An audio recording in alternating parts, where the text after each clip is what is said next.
Captain Daeho Kim pressed his face against the cold metal window of his cargo ship and watched the huge alien space station grow bigger and bigger in front of him. His hands were shaking a little, but not from fear. He had been planning this moment for 3 long months, and now it was finally happening. The station, called Nexus Prime, was the biggest trading post in this part of the galaxy, and it was controlled by the Corvani Empire. The Corvani were tall blue-skinned aliens with 4 arms, and they thought they were the strongest fighters in the universe. For the past 5 years, their champion, named Ru, had never lost a single fight in the combat arena. Every alien species that came to the station knew about Ru and his perfect fighting record. He was famous throughout this entire sector of space, and everyone was afraid of him. Daeho had been working as a cargo trader for 3 years since leaving Earth. He carried supplies between different planets and space stations, and most aliens thought humans were weak and unimportant. They saw humans as a new species that barely deserved to exist in their galaxy.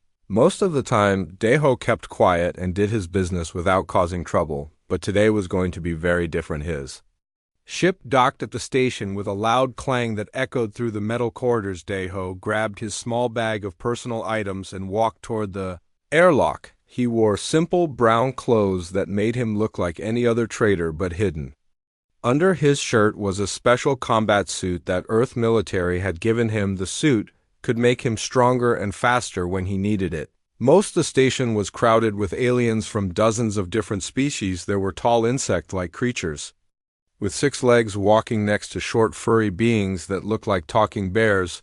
The air smelled like a mixture of different alien foods and fuels. Bright lights flashed everywhere, advertising shops, restaurants, and entertainment centers. Daeho made his way through the busy corridors toward the central plaza, where the combat arena was located. Along the way, he heard aliens talking in their strange languages about the human who had requested a fight with Ru. Some of them were laughing and making jokes about how quickly the human would be defeated. Others were placing bets on how many seconds the fight would last. When he reached the arena area, Daeho saw a crowd of aliens gathered around a large circular platform in the center. The platform was surrounded by energy barriers that would contain the fight and protect the spectators. Above the platform, huge screens showed replays of Ru's previous victories. The Corvani champion was standing on a raised platform talking to someone. That someone was Nari, and Daeho felt his heart skip a beat when he saw her. She was a human woman with long black hair and intelligent dark eyes. She wore elegant clothes that showed she held an important position on the station. Daeho had heard about her before. She worked as a translator and cultural advisor, but everyone knew she was also Ru's girlfriend. Nari had been living on the station for 2 years after leaving Earth to find work in the outer colonies. She was smart and could speak many different alien languages, which made her very valuable to the station administrators. Ru had fallen in love with her almost immediately and had been trying to convince her to marry him for months. Daeho walked up to the registration desk, where a bored-looking alien clerk was processing paperwork. The clerk looked up at him with multiple eyes and made a sound that might have been laughter. "You are the human who wants to fight Ru," the clerk said in broken English. "Are you sure about this? Many fighters have tried, and all of them ended up in the medical center." "I am sure," Daeho replied quietly. "I want to make the challenge official." The clerk shrugged with all 4 of his shoulders and handed Daeho a datapad to sign. As soon as Daeho pressed his thumb to the device, alarms started ringing throughout the arena. Bright red lights flashed and automated voices announced in multiple languages that a formal challenge had been issued. The crowd grew quiet and turned to look at the small human standing at the registration desk. Ru jumped down from his platform and walked over, with Nari following behind him. The Corvani champion was even bigger up close, standing almost 8 feet tall with muscles that looked like they were carved from stone. His blue skin had intricate tattoos that told the story of his fighting victories. "So you are the little human who thinks he can defeat me," Ru said in perfect English. His voice was deep and powerful, like thunder rolling across mountains. "Do you know who I am? Do you know what I have accomplished?" "I know exactly who you are," Daeho answered calmly. "That is why I am here." Ru laughed, and the sound echoed through the arena. "You humans are either very brave or very stupid. I have not decided which yet. But since you have come all this way, I will give you a chance to withdraw your challenge with honor. I do not withdraw. Deho Said Nari stepped forward and looked at Deho with curiosity. Why are you doing this? She asked in Korean, surprising him. What do you hope to gain? Deho answered in the same language. Sometimes a man has to take a stand even when the odds are against him. Ru did not understand Korean, but he could see that something important was being discussed. What are you two talking about? He demanded before Nari could answer. Ru held up one of his 4 hands and smiled in a way that did not look friendly, since this little human is so eager to fight. I will make this interesting. He announced loudly so everyone could hear. I will make a wager that will be remembered for years. The crowd pressed closer to hear what the champion would say. Ru put his arm around Nari and pulled her close to him. If by some miracle this human defeats me, Nari will be free to choose her own path in life. But when I win, as I always do, this human will give me a ship and leave this sector forever. A gasp went up from the crowd. This was the biggest wager anyone had ever heard of in the arena. Ru was so confident in his abilities that he was willing to bet the woman he loved. Nari looked shocked and tried to pull away from Ru, but his grip was too strong. Do you accept these terms, little human? Ru called out. Deho looked at Nari and saw something in her eyes that made his decision easy. She was scared, but not of the fight. She was scared of what her life would become if nothing changed.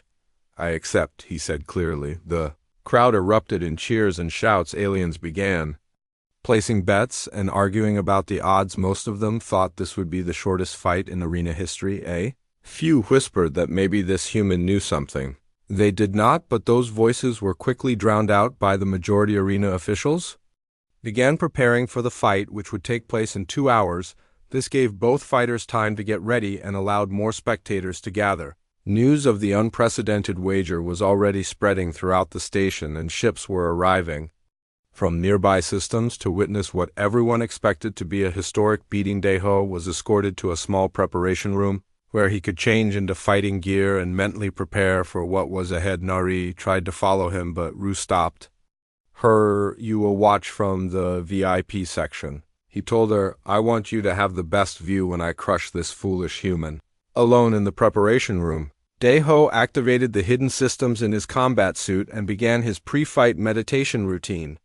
He had studied recordings of every one of Ru's fights and had identified patterns that no one else had noticed. The Corvani was incredibly strong and fast, but he had one weakness: he was too confident, and that confidence made him predictable outside the preparation room. The arena was filling with more spectators than it had ever held before. This was not just a fight anymore, it was an event that would be talked about across the galaxy. The question was not whether Ru would win, but how quickly he would finish off his challenger. But Deho had not come this far to lose. He had a plan, and more importantly, he had something to fight for that was bigger than just his own pride. The arena had never been so packed with spectators in its entire history. Aliens from every corner of the station crowded into the viewing areas, while others watched from screens throughout the complex. The betting booths were overwhelmed with wagers, and almost everyone was putting their money on Ru to win. Within the first few minutes, Deho walked out of the preparation tunnel wearing simple black fighting clothes that looked almost plain compared to Ru's elaborate ceremonial armor. The human looked tiny as he stepped onto the combat platform, but his eyes were calm and focused. He moved like someone who knew exactly what he was going to do. Ru emerged from the opposite tunnel to thunderous cheers from the crowd. His blue skin gleamed under the bright arena lights, and his 4 muscular arms flexed as he raised them in victory gestures. The Corvani champion wore golden armor plates on his shoulders and chest that had been passed down through generations of fighters. Intricate designs covered every surface, telling the stories of his ancestors and their victorious. Nari sat in the VIP section with her hands clenched tightly in her lap. She had tried to talk Ru out of making such a dangerous wager, but he had refused to listen. His pride would not allow him to back down from any challenge, especially one from a human. Other VIP guests whispered around her about how quickly the fight would end and what would happen to the foolish human afterward. The arena officials announced the rules in multiple languages, but everyone already knew them well. The fight would continue until one fighter was unable to continue or surrendered. There were no weapons allowed except for natural abilities and basic hand-to-hand combat. The energy barriers around the platform would prevent anyone from falling off or escaping. Ru walked to the center of the platform and began demonstrating traditional Corvani combat forms. His forearms moved in perfect coordination, striking at invisible enemies with devastating power. Each movement was precise and deadly, showing years of training and natural talent. The crowd roared its approval as their champion displayed the skills that had made him legendary. Deho stood quietly in his corner, watching every movement and analyzing every technique. He had studied recordings of Ru's fights for months, learning the patterns and rhythms that made the Corvani so effective. But more importantly, he had discovered something that no previous challenger had noticed. Ru always finished his opponents with the same sequence of attacks. The fight referee, a neutral alien from a peaceful species, raised his hand and the arena fell silent. Thousands of eyes focused on the two fighters as they faced each other in the center of the combat circle. The size difference was shocking, with Ru towering over the human like a giant over a child. "Fighters ready," the referee called out. Ru dropped into a combat stance that had been perfected over centuries of Corvani military tradition. His forearms spread wide to cover multiple attack angles, while his powerful legs provided a stable base for explosive movements. His eyes locked onto Deho with complete confidence. Deho took a different approach entirely. He stood in a relaxed position that looked almost casual to the watching crowd, but those who knew human martial arts would have recognized elements from several different fighting styles blended together in a way that had never been seen before. Ru exploded forward with incredible speed, his forearms striking from different directions simultaneously. It was the same opening combination that had defeated dozens of previous challengers. Each strike was perfectly timed to hit vital points while preventing any possible counter attack, but Deho was not there. The human had moved at the last possible instant, flowing around the attacks like water around rocks. His smaller size and superior agility let him slip between Ru's arms without taking any damage. The crowd gasped as the champion's devastating opening attack hit nothing but air. Ru spun around, expecting to find his opponent behind him, but Deho had already moved again. This time the human was at the Corvani's side, landing a quick, precise strike against a nerve cluster just below Ru's left shoulder. The hit was not powerful enough to cause serious damage, but it sent a shock through the champion's nervous system. For the first time in 5 years, Ru felt pain during a fight. The crowd fell silent as they watched something impossible happening. The tiny human was not only avoiding the champion's attacks, but actually hitting back. His movements seemed to defy the laws of physics as he flowed around the much larger opponent like he was dancing instead of fighting. Ru roared in anger and launched into a series of devastating combination attacks. Each sequence was more violent than the last as frustration began to cloud his judgment. The champion had never faced an opponent who could avoid his strikes so easily, and it was making him reckless. Deho continued to move like liquid mercury, staying just out of reach while landing precise counter strikes. Every hit targeted specific nerve points that he had memorized from human medical texts about Corvani anatomy. The strikes were not meant to cause immediate damage, but to gradually weaken his opponent's coordination and strength. The fight continued for several minutes, with Ru becoming more and more frustrated while Deho remained calm and controlled. The human strategy was working perfectly, but he knew that one mistake would be fatal. Ru's strength was still overwhelming, and a single solid hit would end the fight. Immediately then, Ru made the error that Deho had been waiting for. The champion's anger finally overcame his training, and he attempted his signature finishing move. It was a complex four-armed attack that had never failed to defeat an opponent. The crowd leaned forward, expecting to see the human finally crushed, but Deho had been preparing for this exact moment for months.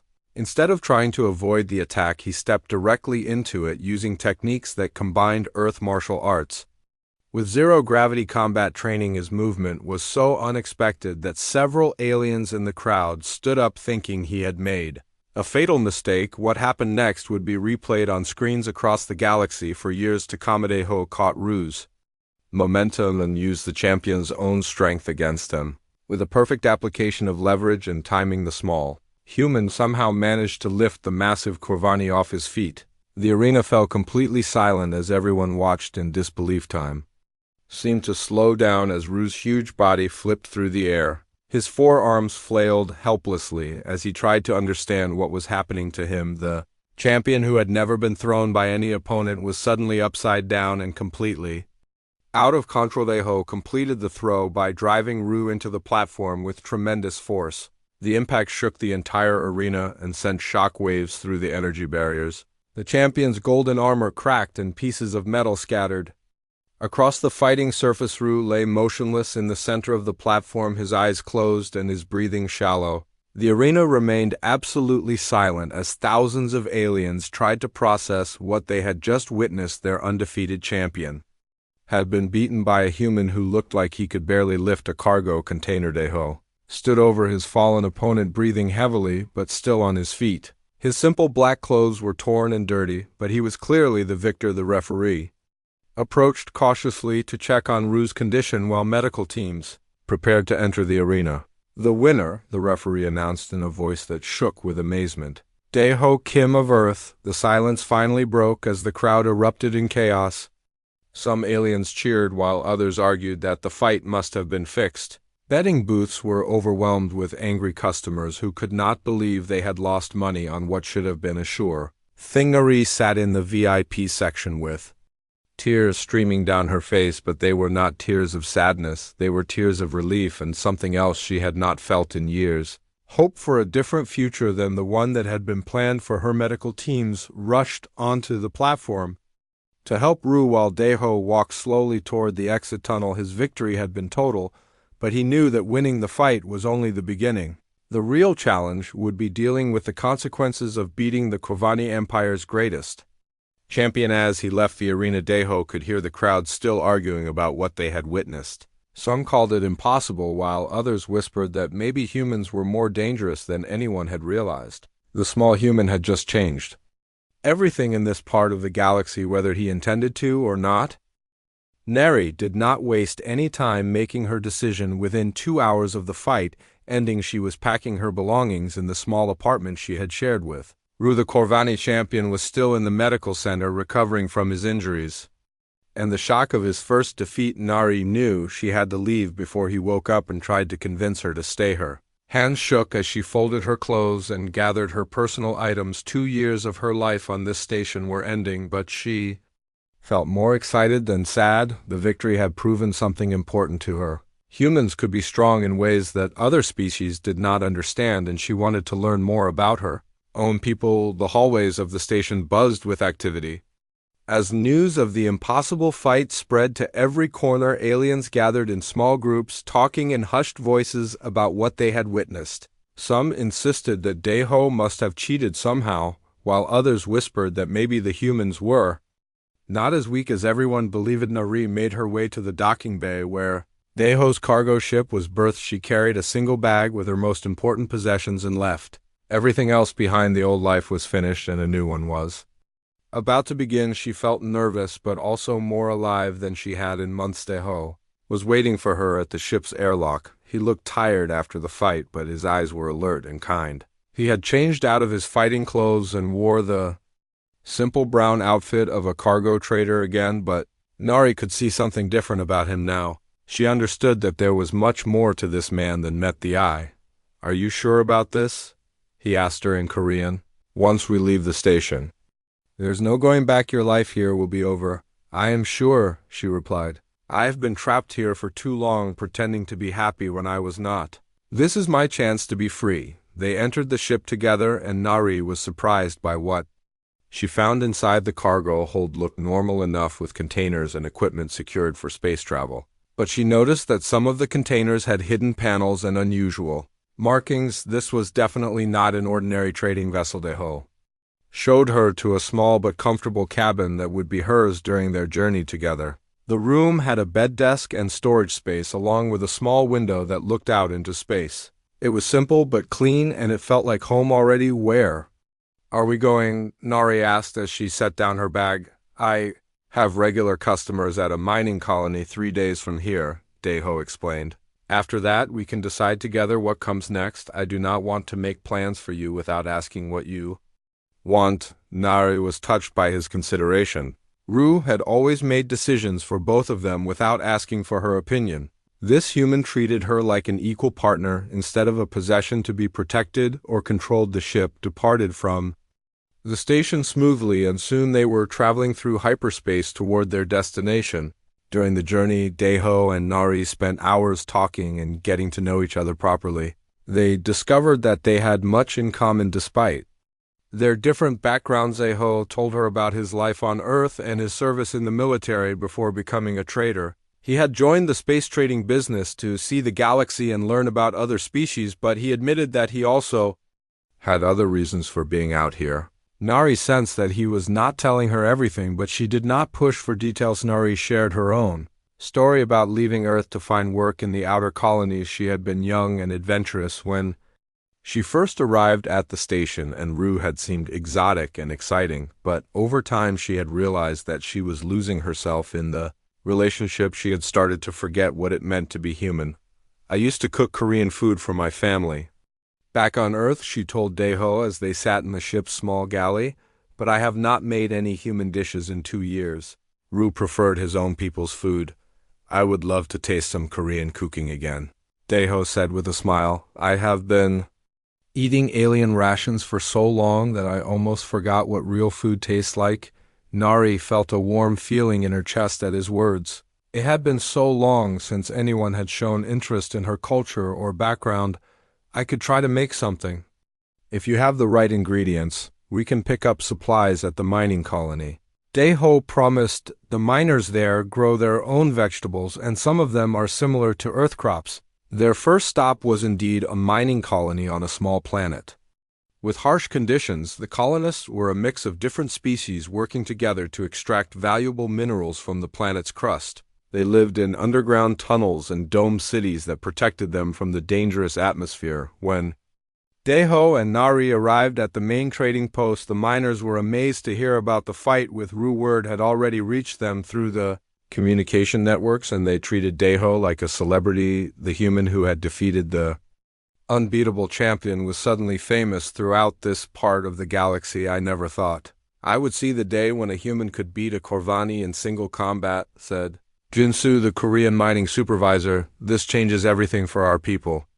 Out here, we do not have to be afraid anymore. Nari was surprised to meet another Korean so far from Earth. Jinsu had been working in the outer colonies for 10 years and had almost given up hope of ever seeing Earth again, but now he talked excitedly about the possibility that humans might become a real power in the galaxy. During their 3-day stay at the colony, Nari experimented with cooking using local ingredients that were similar to Earth vegetables. She managed to create dishes that tasted almost like the Korean food she remembered from her childhood. Deho was delighted with every meal and praised her cooking skills. You're making me homesick for a planet I left years ago, he told her after finishing a bowl of improvised kimchi soup. This tastes better than anything I have eaten since leaving Earth.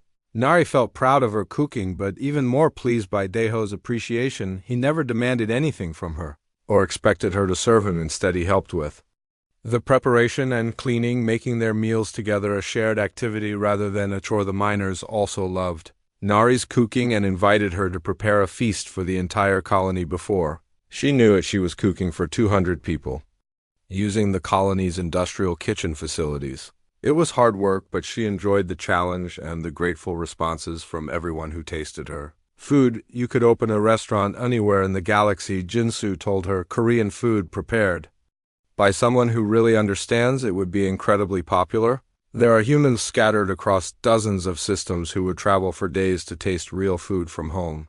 As they prepared to leave the mining colony, Nari realized that she had not thought about Rue or her old life for days. She was too busy discovering new things about herself and her traveling companion. Deho treated her with respect and kindness while also making her feel useful and valued. What happens next? She asked Deho as they loaded supplies onto their ship.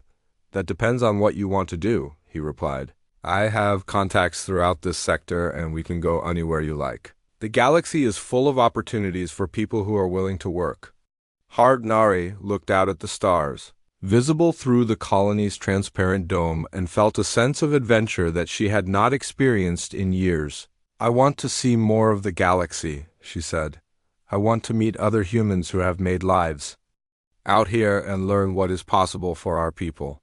Daeho smiled and activated the ship's engines. Then that is exactly what we will do. The next stop is a trading station where several human families have settled. We can learn from them and decide where to go after that. As their ship lifted off from the mining colony, Nari felt like her real life was finally beginning. The scared woman who had lived under Rue's protection was gone, replaced by someone who was ready to explore the universe and discover her own strength. The best part was that she did not have to do it alone. The attack came without warning. While Daeho and Nari were refueling at a small trading post near the edge of Corvani space, 3 dark ships dropped out of hyperspace with their weapons already charging for battle.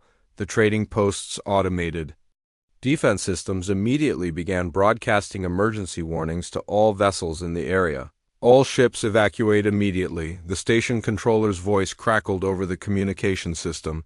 We are under attack by unidentified vessels. Daeho was in the middle of paying for fuel supplies when the alarm started blaring. He grabbed Nari's hand and ran toward their ship's docking bay while explosions echoed through the station's corridors. Behind them, other traders and travelers were panicking and running in all directions. Who is attacking us? Nari shouted over the noise of the alarms. Corvani bounty hunters, Daeho replied grimly. I was expecting this to happen eventually. Word of my victory over Rue has spread too far for the Empire to ignore. They reached their ship just as the first enemy missiles struck the trading post's outer hull. The impact shook the entire station and sent debris flying through the docking bay. Daeho's fingers flew over the ship's control panels as he initiated the emergency departure sequence. Nari strapped herself into the co-pilot's seat and watched in amazement as hidden weapon systems deployed from concealed compartments throughout their cargo ship. What she had thought was a simple trading vessel was revealing itself to be something much more dangerous. The engines that had seemed ordinary suddenly roared to life with power that no civilian ship should possess. Hold on, Daeho warned as he launched their ship away from the exploding trading post. This is going to be rough. The 3 Corvani attack ships immediately changed course to pursue them. Their sleek black hulls bristled with advanced weapons and their engines glowed with the blue fire of military-grade propulsion systems. These were not ordinary bounty hunters, but elite warriors sent by the Empire itself. Can we outrun them? Nari asked as enemy laser blasts streaked past their ship. Not in a straight line, Daeho admitted, but I have a few tricks they are not expecting. He piloted their ship into a nearby asteroid field, where the huge floating rocks would provide cover from the enemy weapons. The Corvani ships followed without hesitation, their pilots confident that their superior technology would give them the advantage in close combat. What happened next shocked Nari more than anything she had witnessed in the arena. Daeho transformed from a quiet trader into a deadly space warrior. His hands moved across the control panels with practiced skill while he maneuvered their ship through the asteroid field with impossible precision. The first enemy ship exploded when Daeho led it directly into the path of a massive asteroid. The pilot had been so focused on getting a clear shot that he failed to notice the trap until it was too late. The impact vaporized the entire vessel in a brilliant flash of light. The second ship tried to flank them from above, but Daeho was ready for the maneuver. He rolled their ship inverted and fired a spread of missiles that struck the enemy vessel's engine section. The Corvani ship spun out of control and crashed into an asteroid before its pilot could regain stability. The third ship's captain was more cautious and tried to keep his distance while using long-range weapons to wear down their defenses, but Daeho had been saving his best surprise for last. Hidden launch tubes opened along the ship's hull and released a swarm of tiny hunter drones. The drones were too small and fast for the enemy ship's defensive systems to target effectively. They swarmed over the Corvani vessel like angry insects, latching onto critical systems and overloading them with electromagnetic pulses. Within minutes, the enemy ship was completely disabled and drifting helplessly. How did you do that? Nari asked in amazement.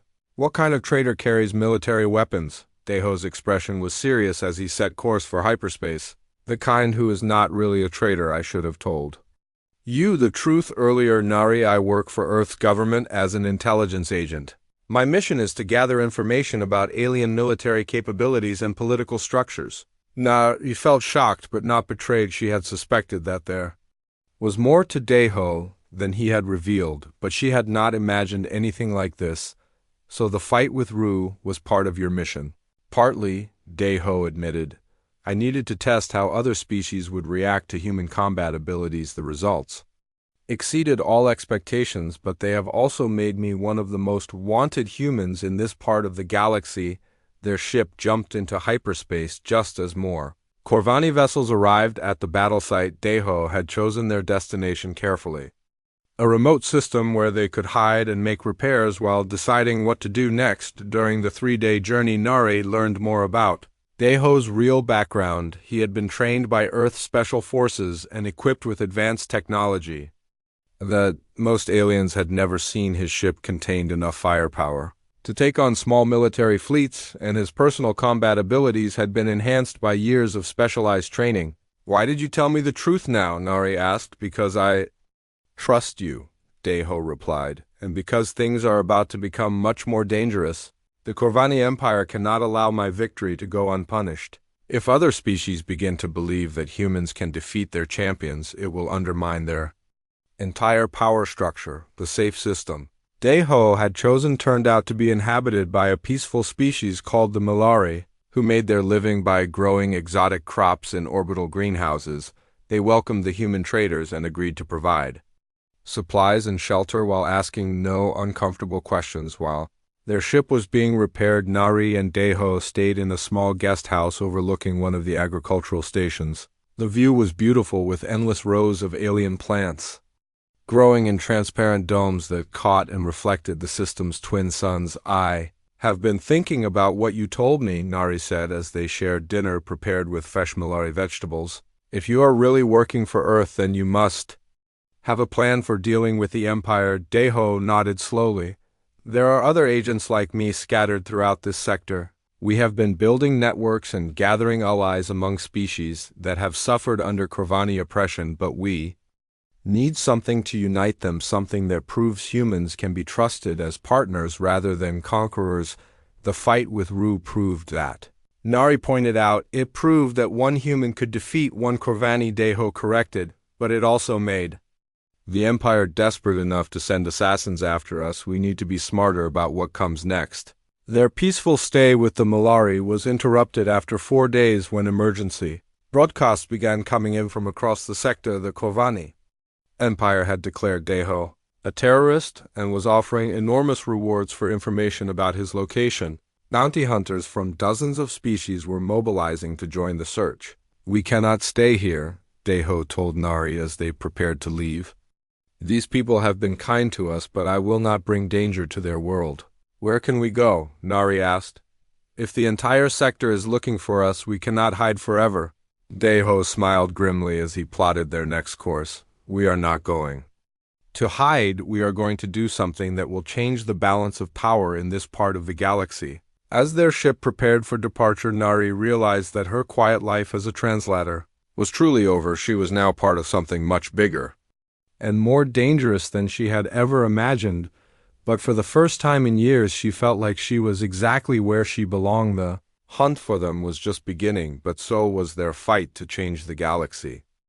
The secret meeting took place on an abandoned mining station floating in the darkness between star systems. Representatives from 12 different species had risked everything to attend after receiving coded messages through underground networks that the Corvani Empire could not monitor. The station had no power except for emergency life support, and everyone spoke in whispers. Nari stood beside Daeho in the main conference room, translating for delegates who could not understand each other's languages. She had become much more than just a passenger on his ship over the past months.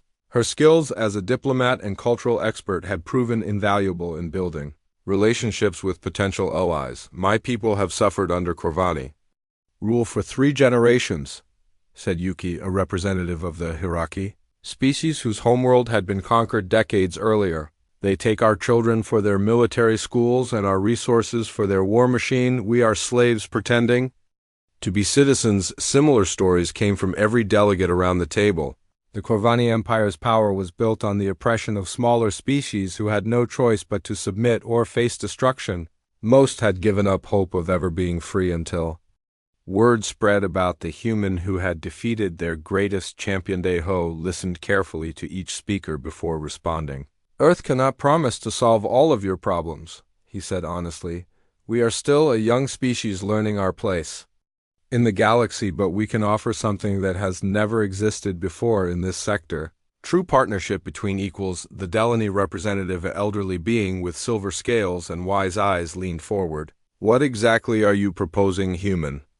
The Corvani have thousands of warships and control dozens of systems. How can your small Earth fleet challenge such power? We do not need to match their military strength, Deho explained. We need to make their empire too expensive to maintain. When enough systems rebel at the same time, the Corvani will not have the resources to crush every uprising. They will be forced to negotiate. Nari watched the faces around the table as delegates considered this strategy. She could see hope beginning to replace despair in their expressions. The human approach was different from anything they had tried before. Instead of seeking to replace the Corvani with another empire, Deho was proposing a confederation of free worlds my species controls. 3 key trade routes offered Hana from the Merchant Guild. If we redirect our ships away from Corvani space, their economy will feel the impact within weeks. Our mining colonies produce rare metals, essential for their weapons manufacturing. Added another delegate, we could claim equipment failures and reduce production without making it obvious we are rebelling. One by one, the delegates began proposing ways their people could contribute to the resistance movement. Nari took detailed notes and helped coordinate the various offers while Deho outlined the overall strategy. The plan that emerged was more sophisticated than anything the Corvani had faced before. The meeting lasted for 2 days with careful planning of communication, networks, supply lines, and coordination methods. Each species would begin small acts of resistance while building toward larger operations. The key was timing everything perfectly so the Empire could not respond effectively. There is one more thing we need to discuss, Deho said as the meeting neared its end. The Corvani will not give up their power easily. When they realize what is happening, they will become desperate and dangerous. We must be prepared for them to use extreme measures. Nari translated this warning into several languages, making sure every delegate understood the risks they were taking. Some species might face terrible retaliation before the rebellion succeeded, but all of them agreed that freedom was worth the danger. As the delegates prepared to return to their homeworlds, Nari felt a mixture of excitement and fear. They were about to attempt something that could change the entire balance of power in this part of the galaxy, but they were also painting targets on themselves and their peoples. Do you think it will work? She asked Deho as they watched the last ships depart from the abandoned station. I think we have a chance, he replied, but success will depend on how well we can coordinate everything. The Corvani are not stupid, and they will adapt quickly once they understand what is happening. Their own next destination was a human settlement on the edge of neutral space where other Earth agents had been building a support network. The settlement had started as a small trading post but had grown into a thriving community of several thousand people from different species. Nari was amazed by what she found there. Humans worked alongside aliens in ways she had never seen before. There were mixed families with human and alien parents, children who spoke multiple languages fluently, and businesses that catered to customers from dozens of different worlds. This is what the galaxy could become, Deho told her as they walked through the settlement's main market district. Not one species dominating all the others, but everyone working together for mutual benefit. The settlement's leader was Kenji, a former Earth diplomat who had been coordinating resistance activities throughout the sector. He welcomed them warmly and provided detailed reports on the political situation. His network had grown much larger than Nari had expected, with agents and sympathizers on hundreds of worlds. Your victory over Ru was the catalyst we needed, Kenji explained. For the first time in decades, species throughout the sector believe that the Corvani can be defeated. It has given people hope, and hope is the most powerful weapon we have. Nari found herself appointed as the settlement's Chief Cultural Advisor, a position that put her in contact with representatives from many different species. She discovered that she had a natural talent for understanding alien perspectives and finding common ground between groups that had been enemies for generations. Her cooking skills also proved unexpectedly valuable as she learned to prepare foods that different species could share. The settlement's community dinners became famous throughout the region as places where former enemies could meet and discover they had much in common. "You are building bridges that never existed before," Kenji told her after watching her mediate a dispute between two alien families. "This is diplomacy at its most basic level, helping people understand each other as individuals rather than representatives of their species." The rebellion began exactly as planned, with small acts of defiance spreading across dozens of systems.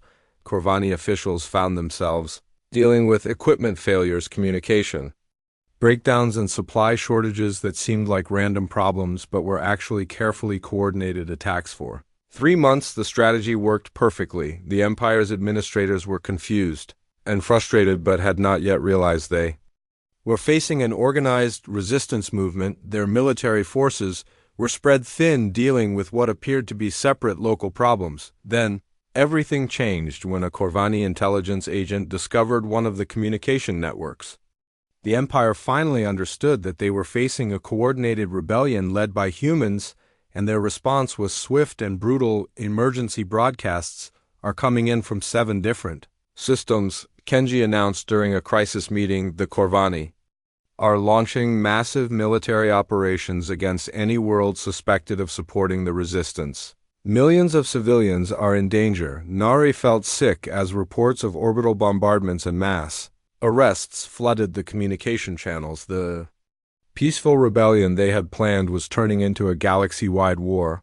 The Empire had decided that crushing the resistance was worth any amount of destruction. "We have to do something," she told Deho. "We cannot let innocent people die because of decisions we made." Deho's expression was grim, but determined. "We are going to do something. We are going to finish what we started. The only way to save those people is to bring down the Empire completely." He activated the settlement's emergency communication system and sent coded messages to every resistance cell in the sector. The time for small acts of defiance was over. The final phase of the rebellion was about to begin, and this time they would hold nothing back. Nari looked around the room at the faces of people from dozens of different species, all united in their determination to be free. The scared translator who had fled from Ru's protection was gone, replaced by someone ready to help reshape the galaxy itself. The great battle that everyone expected never happened. Instead, the Corvani Empire collapsed from within as entire sectors declared independence and joined the Human Lead Alliance within the span of 3 weeks. Military commanders who had served the Empire for decades suddenly found themselves without supplies, fuel, or reinforcements as their subject worlds simply stopped cooperating. Nari stood in the communication center of their settlement, watching reports stream in from across the galaxy. Systems that had been under Corvani control for centuries were celebrating their freedom, while Empire fleets found themselves stranded far from home with no way to return. The speed of the collapse had surprised even the rebellion's leaders. "The Corvani High Command is requesting negotiations," Kenji announced with amazement in his voice. "They want to discuss terms for a peaceful transition of power." Deho looked up from the tactical displays he had been studying. "After everything they have done, they want to negotiate now. They have lost over 60% of their territory in the past month," Nari replied, reading from intelligence reports. "Their remaining forces are scattered and demoralized. Most of their subject species have joined our alliance and their economy is completely disrupted." The peace talks took place on Earth itself, in a location carefully chosen to demonstrate humanity's commitment to their new allies. The negotiations were held in a beautiful mountain valley where representatives from dozens of species could meet in natural surroundings that promoted calm discussion. Ari served as the chief negotiator for the alliance and found herself sitting across from the same Corvani officials who had once ruled vast portions of the galaxy with absolute authority. Now they were desperate to salvage something from the collapse of their empire. The reversal of fortune was almost too dramatic to believe. "We propose a complete restructuring of political relationships in this sector," Nari told the Corvani delegation. Independent systems will govern themselves while participating in mutual defense agreements and trade partnerships. No single species will dominate the others, the Corvani representative, an elderly warrior named Tewu, looked tired and defeated. What guarantees do we have that humans will not simply replace our empire with one of your own? You have the same guarantee that every other species has, Deho answered, the Alliance. Constitution that every member world has signed. Every decision requires consensus among the member species, and no single world can overrule the others. The negotiations took 3 months of careful discussion as hundreds of details were worked out. Representatives had to create new trade agreements, establish mutual defense protocols, and design systems for resolving disputes between different species. The complexity was enormous, but the results would reshape this entire region of the galaxy. During breaks in the formal sessions, Nari found herself cooking meals for delegates from different worlds. Her kitchen in the Earth facility became an unofficial meeting place where representatives could talk informally while sharing food. The pancakes she made every morning became legendary among the diplomatic community.